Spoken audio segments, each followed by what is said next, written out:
Conmigo Luis Eduardo Camacho Castro, vocero del expresidente Ricardo Martinelli y candidato a diputado en el circuito 86. Luis Eduardo, bienvenido a Next Noticias. Gracias, Fernando. Como siempre, un placer y un saludo a toda esa gran audiencia de Next TV. ¿Cómo va ese arranque de campaña, tanto para ti como para el expresidente? Bueno, mira, la campaña del expresidente avanza muy bien. En todas las encuestas públicas y privadas que se han tirado, Ricardo Martinelli como candidato a alcalde marca muy alto en las encuestas, marca el primer lugar de preferencia, cosa que en realidad no nos sorprende porque los panameños razonan cosas muy sencillas. Dice, si Martinelli fue el mejor presidente, sin duda se va a ser el mejor alcalde. Entonces, es lógico que Ricardo Martinelli puntee en las encuestas y esto pese, imagínate, y eso a que han estado tratando de enredar el tema de sus candidaturas con lo que yo llamo impugnaciones chimbas, ¿no? Para tratar de confundir a los panameños sobre su participación en el torneo electoral. A eso iba. Dos instancias donde los jueces fallan de fondo, no de forma, rechazando esta impugnación que puede trastocar todo el proceso electoral, porque si eso se lo hacen a Martinelli ya arrancada la campaña, ¿qué se puede esperar el 5 de mayo? Bueno, mira, como tú bien indicas, el más reciente fallo de la juez del juzgado quinto electoral, si bien planteó de que no admitía las impugnaciones por temas de forma, la realidad es que el fallo entra al fondo. Correcto. Y entra al fondo al señalar con toda claridad que el artículo 345 del Código Electoral define cosas muy puntuales. La primera es que en esta etapa del proceso, la única causal de impugnaciones es el tema de la residencia. Tú no puedes impugnar por otra cosa que no sea por residencia. Correcto. Ahora, pero ese mismo artículo 345 también te dice que las impugnaciones tienen que ser de acuerdo a los procedimientos y los pasos que indica el artículo 27 del Código Electoral. O sea, que el artículo 345 te amarra con el 27 del Código Electoral. Cuando tú buscas el artículo 27, te describe cómo se inicia a conformar el padrón electoral, cómo se impugna el padrón electoral, en qué fecha se puede impugnar el padrón electoral. Correcto. Lo cual te lleva a una conclusión muy clara. La única impugnación por residencia que se puede hacer en esta etapa del proceso es si la persona que está corriendo no aparece en el padrón electoral nacional o no aparece en el padrón electoral de la circunscripción electoral a la cual está aspirando. Porque y Ricardo Martinelli, desde hace 23 años, aparece en el padrón electoral inscrito en la provincia de Panamá, distrito de Panamá, corregimiento de San Francisco. Y eso no lo puede cambiar nada. Porque ayer mencionábamos, porque el caso es muy similar al de Poppy Varela en PC, al de Jorge Alberto Rosas en el Oriente Chiricano, y muy particular al del señor Luis Ernesto Carles, quien fue ministro estos 5 años y ahora es candidato a diputado en La Pintada. Pero te repito, para es decir, diciendo de que hay una residencia formal y otra residencia política. Para mí, mira, todos esos detalles no entran en discusión cuando hay algo claro. La norma, el 345 y el 27 te dejan claro que la única causal para impugnar a una persona es que no aparezca en el padrón electoral. No ahora, importa, en este padrón electoral. Y Ricardo Martinelli aparece en el padrón electoral que está vigente para elecciones del 2019, como aparece en el mismo padrón, en el mismo lugar desde hace 23 años. Claro. Si Ricardo Martinelli, por ejemplo, no tuviese en el padrón electoral del Distrito de Panamá, ahí tú lo puedes impugnar. No, además de que no le hubieran podido entregar el libro para recoger firmas.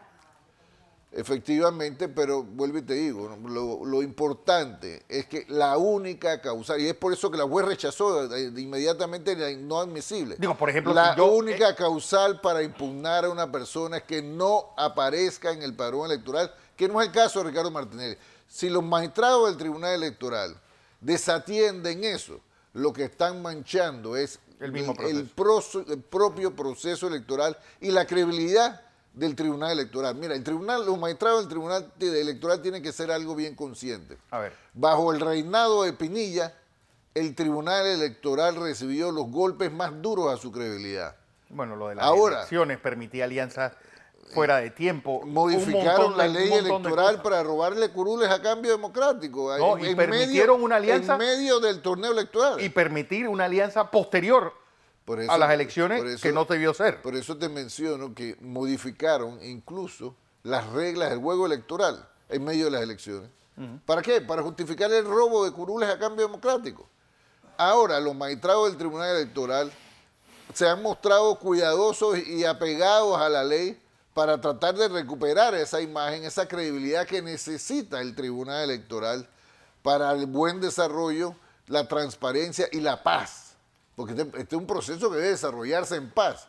Y si aquí se agarra impugnaciones descabelladas para complacer a factores económicos y factores políticos que intentan truncar lo que es el deseo del pueblo panameño, porque es el deseo del pueblo panameño que Ricardo Martinelli sea el próximo alcalde. Yo lo siento por los otros, pues el amigo Fábrega es mi amigo, pero bueno, lamentablemente, si Ricardo Martinelli no hubiese sido candidato, a lo mejor Fábrega hubiera sido el alcalde, pero su posibilidad de alcaldicia se acabó el día que Ricardo Martinelli se postuló como candidato a la alcaldía, porque para mí no hay ninguna duda.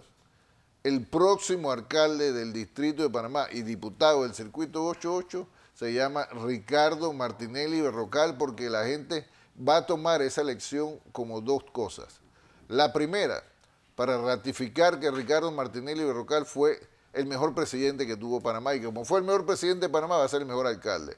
Y la segunda, ese voto para Ricardo Martinelli va a ser una señal de rechazo a este proceso político, jurídico, que lo mantiene injustamente secuestrado en el Renacer desde hace ya casi un año. Una de las cosas que me llamó la atención ayer, miércoles de ceniza, fue la iglesia diciendo hay que votar a conciencia y que no se va a meter en política este año. Bueno, mira, Monseñor Ulloa dijo algo sobre la necesidad de el voto informado. Eso me causó como un déjà vu.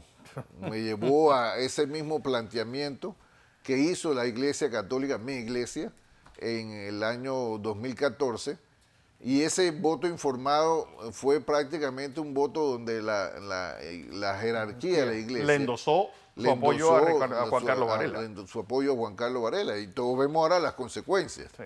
Ahora, yo quiero decirte algo, yo estoy de acuerdo con el voto informado, pero el voto informado, entiéndase que no puede convertirse en un voto engañado. Como lo que fue el 2014. ¿Por qué? Porque, por ejemplo, para mí el voto informado es el que emite un ciudadano conociendo lo bueno, pero también lo malo, de los aspirantes a todos los cargos de elección. Y cuando digo lo malo, no me refiero a campañas sucias, claro, a campañas falsas. Me refiero a lo malo que te permite conocer la campaña negativa, que es un tipo de campaña que es viable dentro de la democracia porque ayuda a que, en este caso, los panameños tomen la decisión no en base solo a las promesas, porque las promesas las puede hacer cualquiera, claro, pero las promesas tienen que ser contrastadas contra la vida política, el accionar de las personas que están haciendo esa promesa.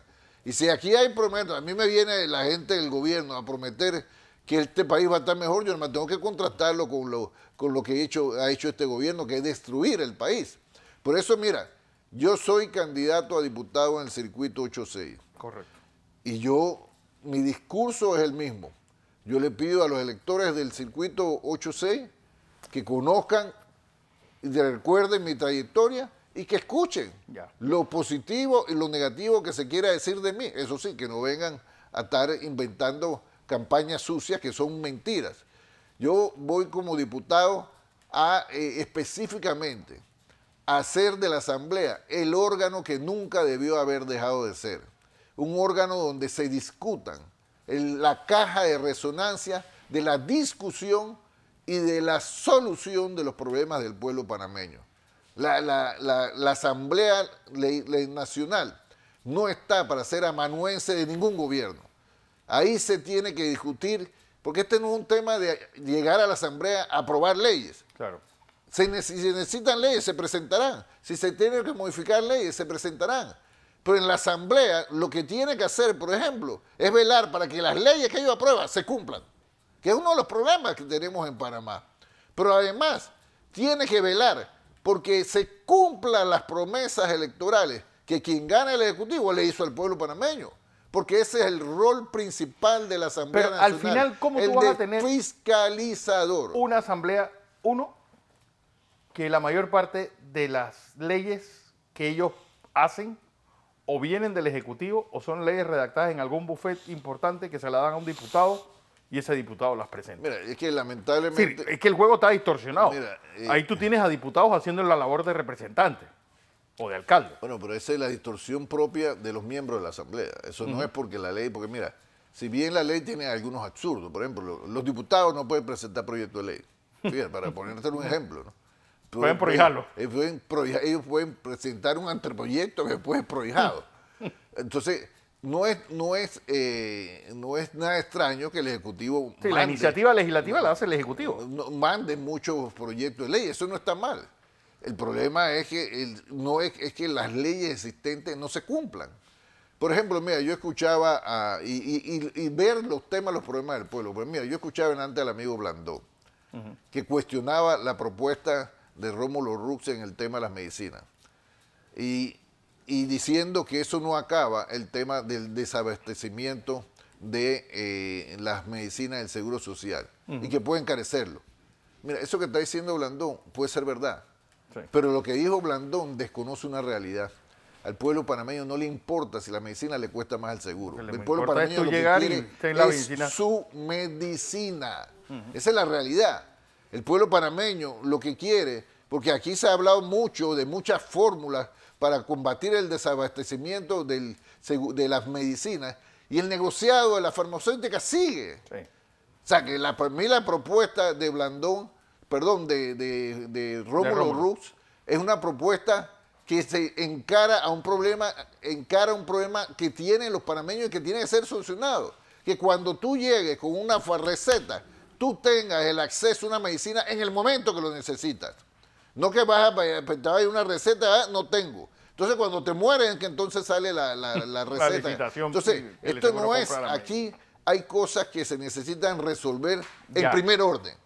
Después, vamos a ver cómo hacemos para el tema de acabar con los negociados, y eso se requiere también escogiendo con mucha seriedad un director de la Caja del Seguro Social, una persona que esté comprometida a tomar las decisiones con la Junta Directiva que sean en beneficio de los asegurados, no en beneficio de quienes no son los asegurados. Entonces, esa es la realidad que nosotros tenemos que plasmar, pero por eso yo veo con muy buenos ojos la propuesta de Rómulo Rux, en el sentido de que la caja, porque tampoco es la primera vez que se hace, pero con ella atacamos un problema real, existente, de fondo, y que golpea duramente la salud de los panameños, y es la falta de medicina inmediatamente. Entonces, y eso mismo, en mi opinión, debe ocurrir con el tema de los laboratorios también, porque si en el tema de la medicina está lloviendo,